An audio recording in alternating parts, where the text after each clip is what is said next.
Perak HaSoichos HaPoyalim, Daf Pei Tes, sponsored the Refuah Shlema for Devara Bas Chaya Rivka. The Gemara brings different brises that teach from the verse Leisachsim Shor B'Dishoy other laws pertaining to the rights of a worker to eat on the job. Although this verse discusses the law regarding an animal, the Gemara established earlier that these rights apply to humans as well.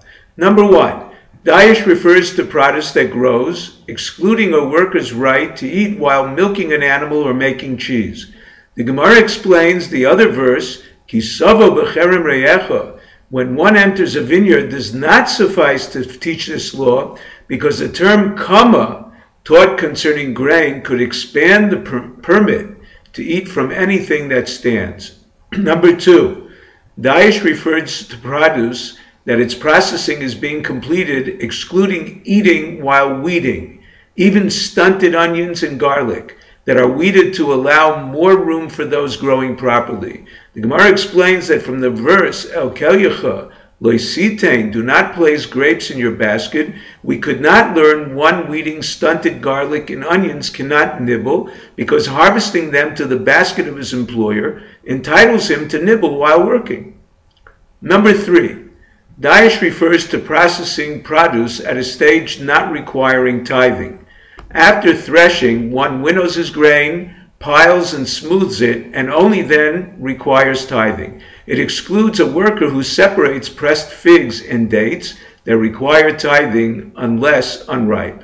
Number four, Dayash, as explained in the third teaching, refers to produce that does not require tithing. However, the fourth teaching qualifies this as only produce where there is no obligation to remove challah. Then the right to eat terminates only with the obligation to remove challah, excluding from eating one who kneads, shapes, or bakes dough.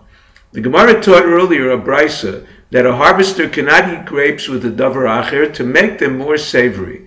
The Gemara questions if it is permitted for the harvester to heat them without combining it with another food to bring out their flavor. The Gemara qualifies this question in three ways.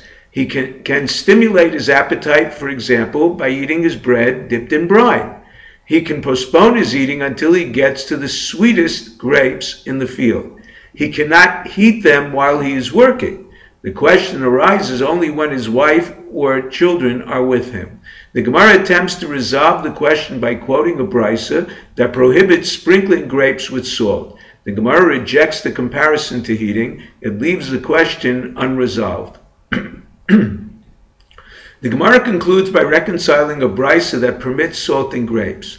Number one, Abaya answers the brisa that states it is prohibited to dip is referring to Eretz Yisrael, where the obligation to tithe is biblical. Dipping even one in salt creates an obligation to tithe. The other brisa refers to outside Eretz Yisrael, where the obligation is d'Rabbanan, then dipping is permitted.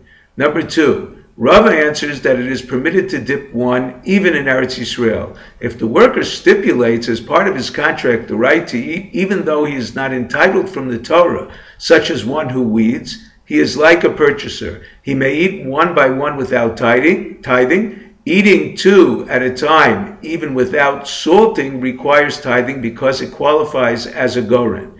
If he is entitled to eat from the Torah as a harvester, he can eat two at a time. If he dips them in salt, he can eat one at a time, but not two.